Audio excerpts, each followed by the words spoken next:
Hello doctor. दौड़ती भागती जिंदगी में रखिए अपनी सेहत का ख्याल। बीमारियों की असल जड़ से उनके उपचार तक जानिए विशेषज्ञों की राय के साथ अपनी बीमारियों का सही उपचार। Hello doctor.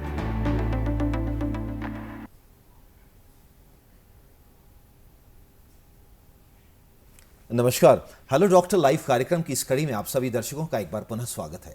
प्रिय दर्शकों, आज इस कार्यक्रम के माध्यम से हम चर्चा करेंगे HIV के बारे में जानकारी एवं सुरक्षा के बारे में, और इसी विषय पर चर्चा और उसके समाधान को लेकर आज हमारे बीच सादर आमंत्रित हुई हैं रीजनल हॉस्पिटल सोलन में बतौर काउंसलर पद पर कार्यरत सुश्री कृतिका तोमर जी। नमस्कार सर। कृतिका जी, बहुत बहुत स्वागत है इस महत्वपूर्ण कार्यक्रम में आपका। आपने लगभग 20 वर्षों का अंतराल है जो कि आपने जिंदगी के जो बहुमूल्य जो आपका समय था और आपने जो पूरा बलिदान दिया है HIV पॉजिटिव पेशेंट्स के लिए, ये सच में एक ऐसा मानवीय आपने कार्य किया जिसके लिए आप बधाई के पात्र हैं। और जब भी बात करते हैं जानकारी की HIV, तो आपके माध्यम से हमें ये पता लगा कि आपके जो शुरुआती दौर था, जब 1990 का दशक था, जब ये इंट्रोड्यूस किया था हिमाचल में HIV, तो उस टाइम इतनी भ्रांतियां थी HIV को लेकर कि लोग भ्रमित हो जाते थे। लोगों को एक सताता था आपका सोशल टैबू, और दूसरा कई बार इतनी घातक बीमारी थी क्योंकि इसका अब तक कोई इलाज, लोगों को लगता था कि शायद इसका कोई इलाज नहीं है। पर आज के सिनेरियो में अगर हम HIV की बात करते हैं तो ये क्रॉनिक मैनेजेबल डिजीज के रूप में ये एक बहुत ही साधारण, और मैं तो यूं कहूँगा कि एक इतनी अच्छा वायरस ये आपका दोस्त बन चुका है जो कि आपको हमेशा आपकी सेहत के बारे में आपको जागरूक रखता है, और साथ में समय समय पे ये भी बताता है कि आपको कौन सी जांचें करनी है और किस तरह से अपना जीवन शैली को व्यतीत करना है। तो चलिए आज हमारे दर्शकों से आपका जो अनुभव है उसे हम शेयर करते हैं। शुरुआत करते हैं उस दौर से जब आपने ART जो लिंक सेंटर है रीजनल हॉस्पिटल सोलन में, जी सर, जब आप HIV सेंटर में कार्यरत हुई, तो वो सफ़र आपका कैसा था, और उस सफ़र के बाद की बात आज की सिनेरियो में करेंगे। तो शुरुआत करते हैं वहाँ से। जी थैंक यू सर।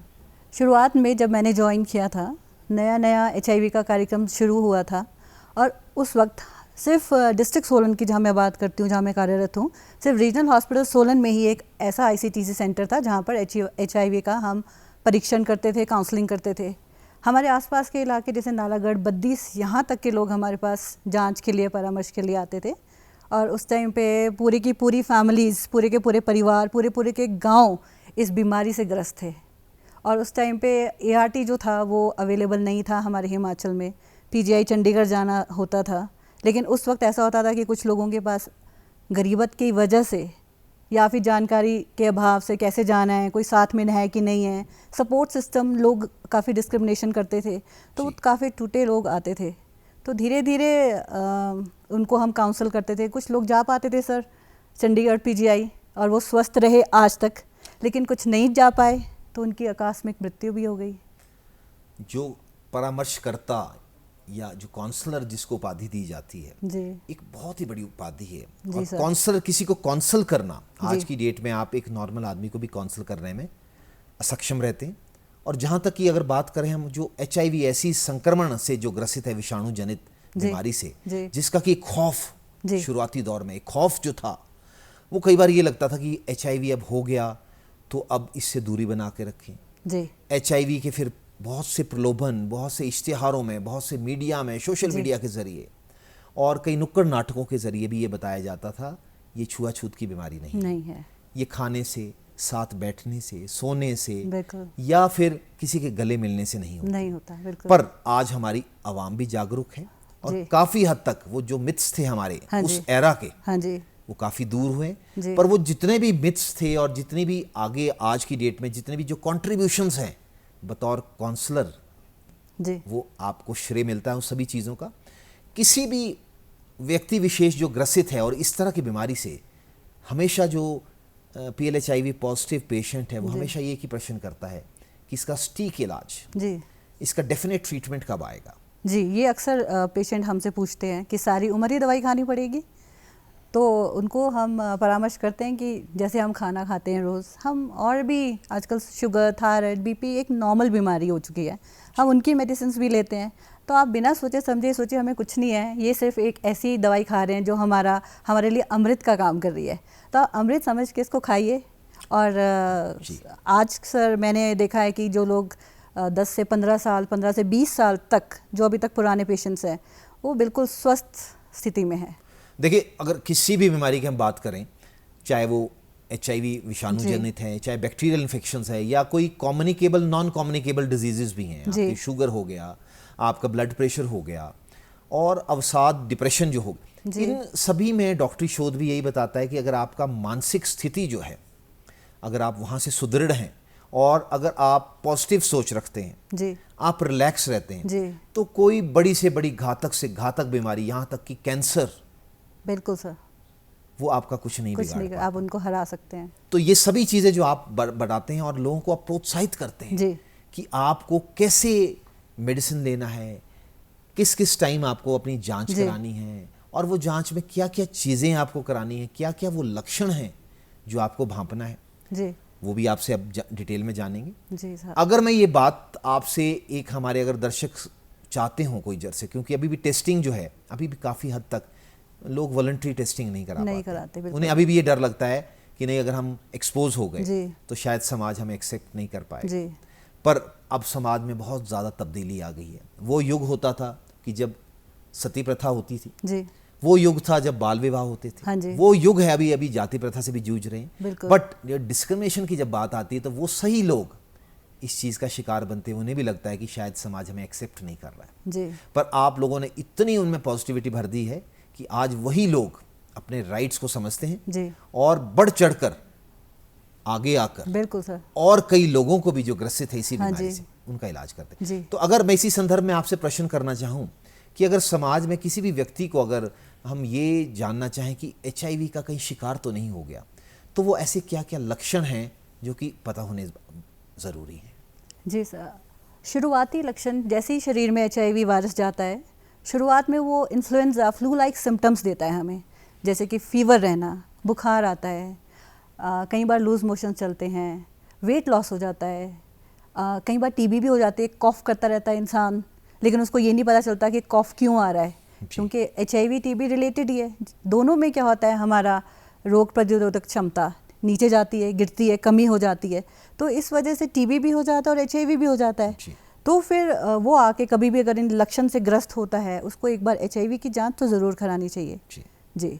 आपने बताया कि रोग प्रतिरोधक क्षमता, जो इम्यूनिटी जो आप बोलते हैं, और इसी विषाणु जनित जो ये संक्रमण है, जो HIV कैरियर्स हैं, इसमें जो इम्यूनिटी है वो काफ़ी हद तक डिप्रेस हो जाती है। इसलिए बोलते हैं कि वो जो अपॉर्चुनिस्टिक इन्फेक्शंस हैं वो ज़्यादा प्रबल हो जाती हैं, और लोग HIV से कम ग्रसित होते हैं। जो अपॉर्चुनिस्टिक इन्फेक्शन है उनसे उनका शिकार बनते हुए कई बार जान गंवा देते हैं। बिल्कुल बिल्कुल सर। और कृतिका जी, हमारे जो हिमाचल प्रदेश के परिवेश में जो लोग ट्रीटमेंट पे हैं, हाँ जी, और जो बाहरले जो डिस्ट्रिक्ट से भी हमारे पास एनरोल्ड है जी, तो हमारी अभी भी जो इस तरह की मानसिकता बनी हुई है कि अगर कोई डिजीज़ है, हमें उसे एक्सेप्टेंस जो है, एक्सेप्ट करने में हम कोताही करते हैं, और हम सोचते हैं कि नहीं, हमें ये नहीं हो सकता। और दूसरी बात, जब आपने कहा कि रोग प्रतिरोधक क्षमता, और आपने बताया कि CD4 काउंट गिरना शुरू हो जाता है, और वायरल लोड का बढ़ना शुरू हो जाता है, और तभी वो जो अपॉर्चुनिस्टिक का उग्रता है वो भी बढ़ती है। तो कई लोग, अक्सर ये भी देखा गया है कि कई बार जब किसी लोगों की, व्यक्ति विशेष की पुष्टि की जाती है कि वो संक्रमित हो गया है, तो कई बार वो इधर उधर के चक्रों में भी पड़ता है जी। कई बार वो ऐसी चीज़ें भी करता है कि शायद किसी दोष हो गया, या कोई देवी देवताओं का हाँ जी, बिल्कुल दंड मिल गया उन्हें जी, जी, जी। या कोई पितरों का दंड हो गया, हाँ, उसमें अपना समय बर्बाद करते हुए अपनी बीमारी की जो उग्रता है और उसकी स्टेजिंग को है वो बढ़ा देता है। और जब उस परिस्थिति में आपके पास पेशेंट आते हैं, तो जो एड्स जो आप बोलते हैं आखिरी स्टेज, उसमें आता है। तो इसमें आप क्या एक बड़ा सख्त और एक बड़ा पॉजिटिव संदेश हमारे दर्शकों को, हमारी आवाम को, हमारे अभिभावकों को, और साथ ही में जो ग्रसित है, जिसे पता लग चुका है कि आप संक्रमित हो गए हैं, उनको क्या देना चाहेंगी? सबसे पहले तो मैं सभी लोगों से, नागरिकों से ये आवेदन करना चाहूँगी कि बेशक आपको कोई बीमारी नहीं है, आप फिर भी आके HIV की जांच ज़रूर कराइए। क्योंकि सरकार ये चाहती है कि जितने भी HIV पॉजिटिव लोग हैं वो आके अपनी दवाई लें, ART लें। अगर वो ART लेंगे तो उनकी लाइफ जो एक्सपेक्टेंसी है वो बढ़ जाएगी। जो आपने बात करी मौका परस्त बीमारियां वो नहीं लगेंगी। तो जो लोग ग्रस्त हैं, जो उनके परिवार में ग्रस्त हैं या हमारे समाज में ग्रस्त हैं, उनके साथ भेदभाव ना कीजिए। भेदभाव करेंगे तो उनके अंदर ज़्यादा अग्रेशन आएगा, डिप्रेशन आएगा, सुसाइडल टेंडेंसी आएगी और इस तरह से लोग जाके सर सुसाइड भी कमिट कर लेते हैं, दवाई खाना छोड़ देते हैं, ना भी सुसाइड कमिट करें।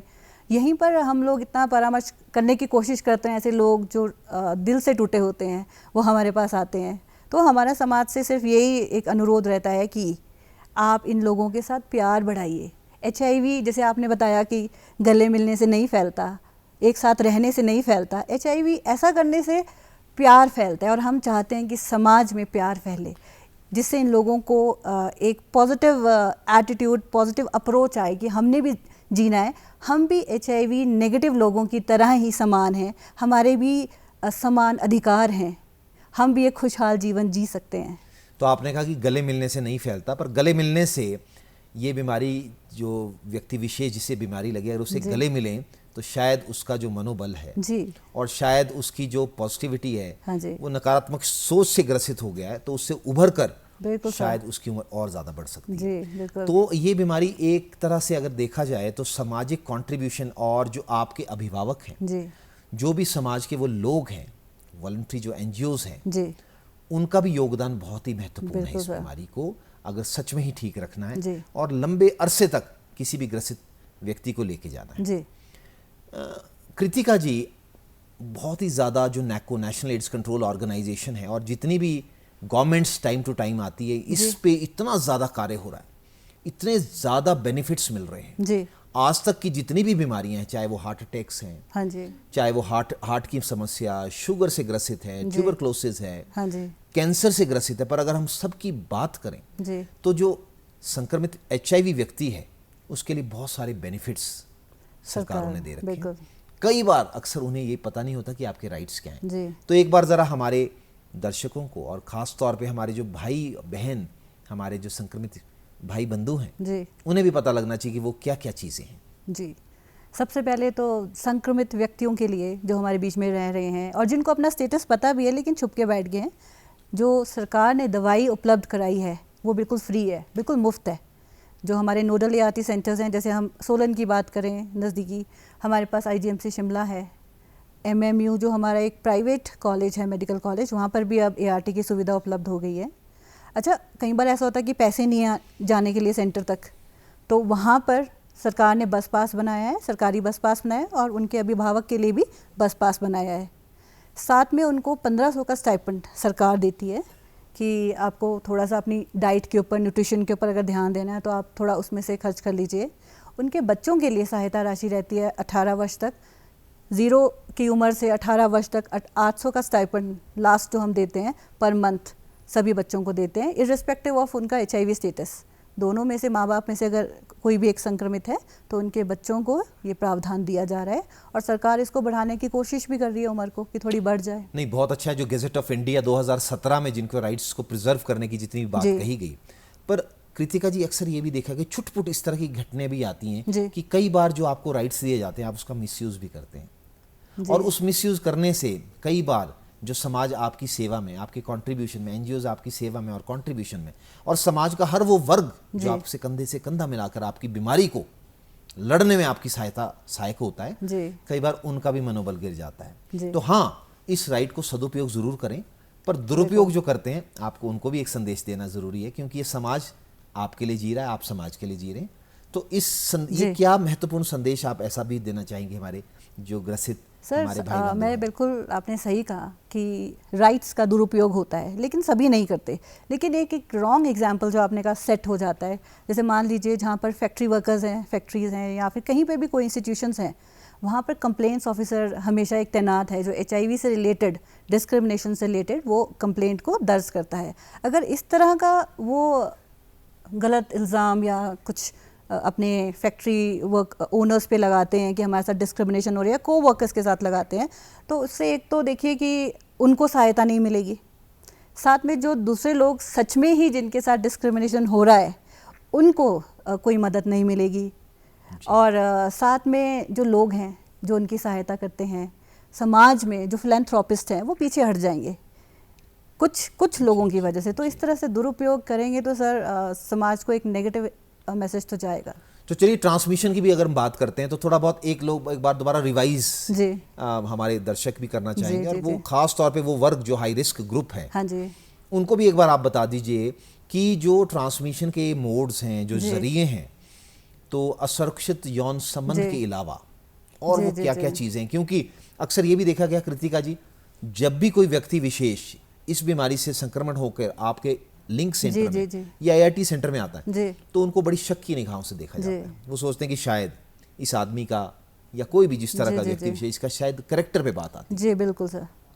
तो आपके एक्सपीरियंस से, आपके अनुभव से आपको लगता है कि सारा ये असुरक्षित यौन संबंधी इसका कारक है, या इसके अलावा और भी कई जरिए हैं जिससे ये बीमारी और ये संक्रमण फैल सकता है? जी बिल्कुल सर।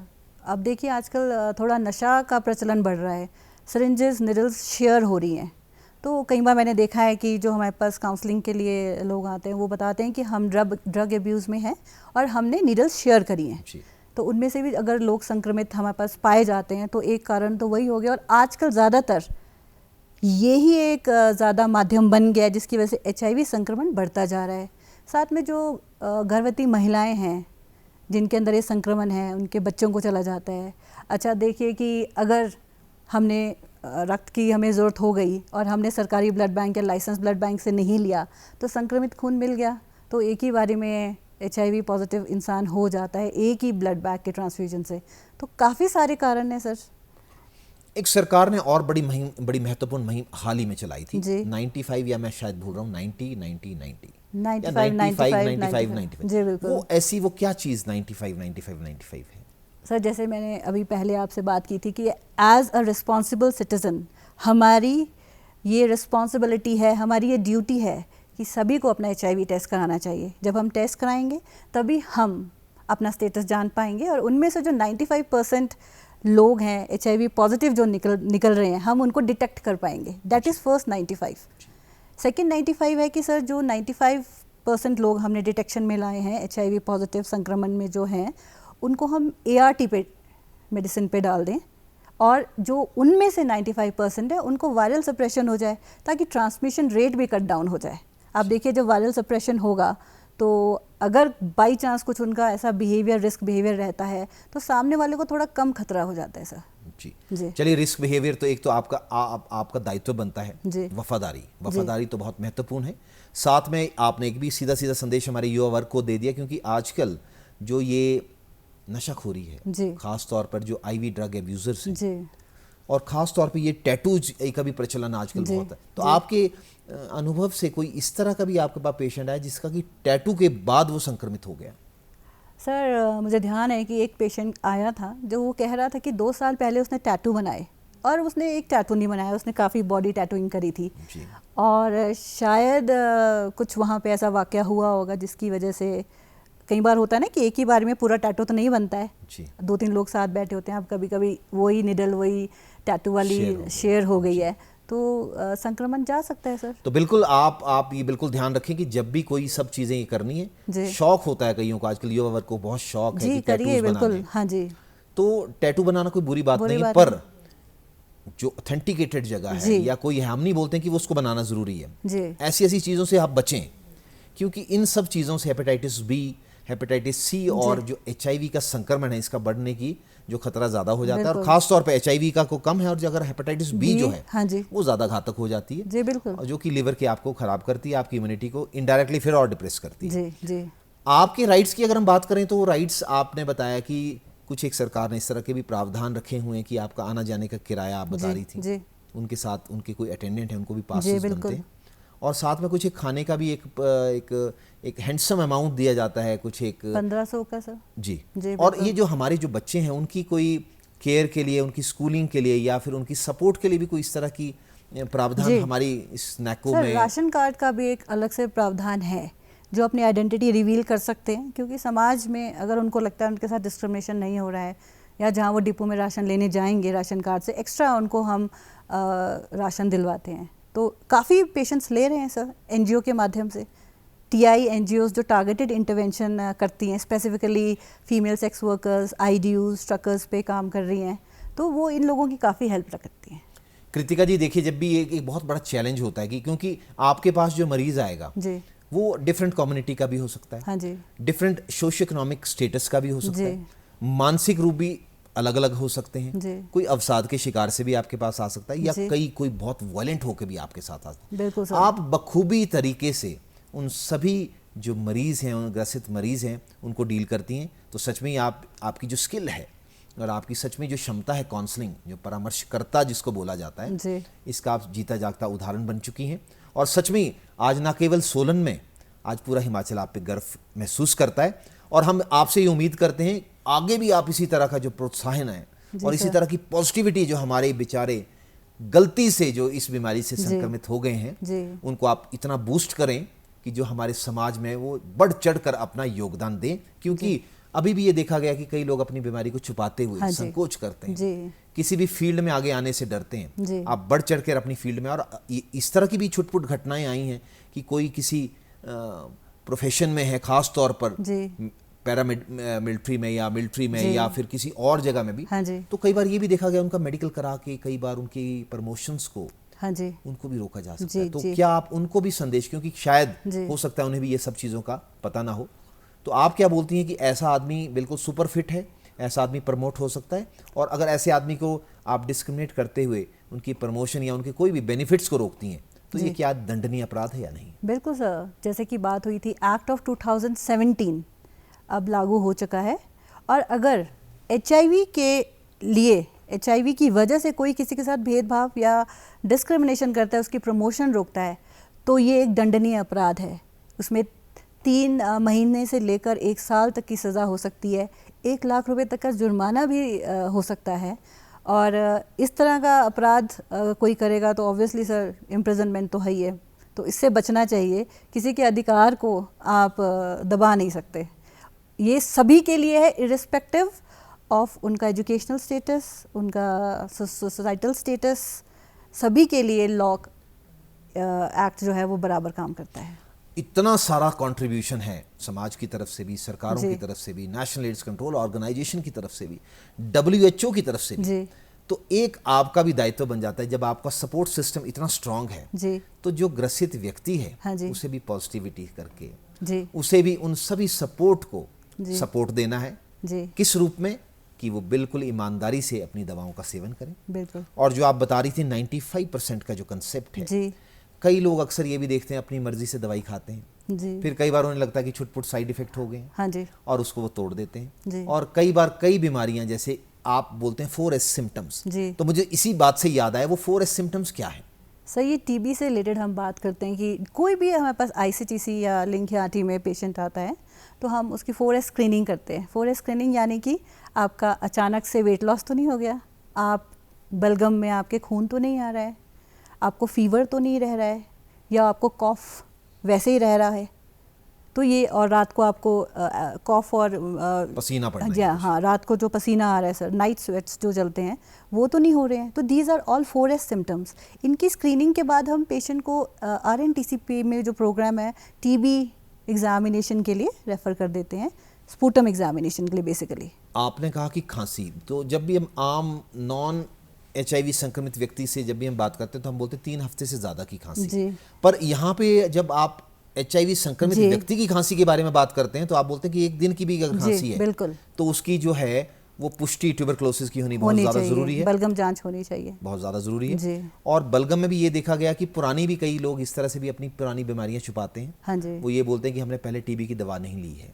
जी। और कई लोग, अक्सर ये भी बहुत देखा गया है कृतिका जी कि कई लोग जब ICTC में जो आपके स्टैंडर्ड की इन्वेस्टिगेशंस होती हैं जिनकी की स्पेसिफिसिटी और सेंसिटिविटी जो मोर देन 95% है, पुष्टि करने की क्षमता, वहाँ उनको कई बार अक्सर पॉजिटिव डिक्लेयर कर दिया गया होता है, पर उनकी एक्सेप्टेंस और उस टाइम जो मानसिक जो विकृति होती है उस टाइम बहुत एजिटेटेड होता है आदमी, पर वो अपने दिल की तसल्ली के लिए कहीं प्राइवेट में जाके या कोई कार्ड टेस्ट से वो ये पुष्टि करवा देते कि नहीं हम नेगेटिव हैं, और काफ़ी अरसे तक वो दवाइयों के सेवन नहीं करते, और जब वो बीमारी की उग्रता बढ़ती है तो आपके पास वो सीवियर स्टेज में आते हैं, क्लिनिकल स्टेज 4 में आते हैं, जी। या फिर HIV एड्स से आते हैं, फिर उनका बचना असंभव हो जाता है। जी। तो इस विषय में आप क्या एक स्ट्रॉन्ग संदेश जी। देना चाहेंगी?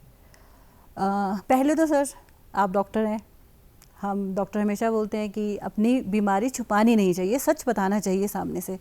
हम परामर्शकर्ता आप लोगों के लिए ही बैठे हैं, हमारा दायित्व है, हमारी रिस्पॉन्सिबिलिटी है कि हम आपको अच्छे से काउंसल करें, आपको सही डायरेक्शन में भेजें।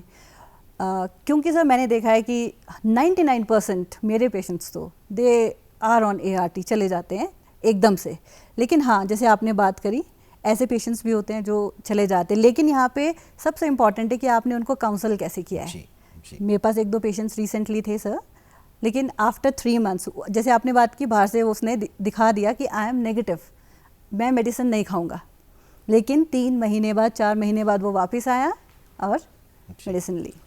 डॉक्टर कृतिका जी, आप लोग जो काउंसलर्स हैं, जो परामर्शकर्ता हैं, सच में भी किसी भी ART सेंटर की रीढ़ की हड्डी हैं। आपकी जो प्रभावित काउंसलिंग और आपकी जो डेडिकेशन है, सही मायने में देखा जाए तो वही पेशेंट की ज़िंदगी को बचाती है, और सही मायने में देखा जाए तो वही पेशेंट की ऊर्जा और नेगेटिविटी को ख़त्म करती है। इसलिए आप पूरे जितने भी काउंसलर्स हैं वो बधाई के पात्र हैं। Thank you sir. तो दर्शकों, ये थी कृतिका तोमर जी, जो कि एक बहुत ही सफल काउंसलर के तौर पर रीजनल हॉस्पिटल सोलन में कार्यरत हैं। उम्मीद करता हूं इनकी दी हुई जानकारी से आप प्रभावित हुए होंगे। अगली बार हम फिर मुलाकात करेंगे एक नई समस्या और एक नए विशेषज्ञ के साथ। तब तक के लिए आज्ञा दीजिए। नमस्कार। नमस्कार।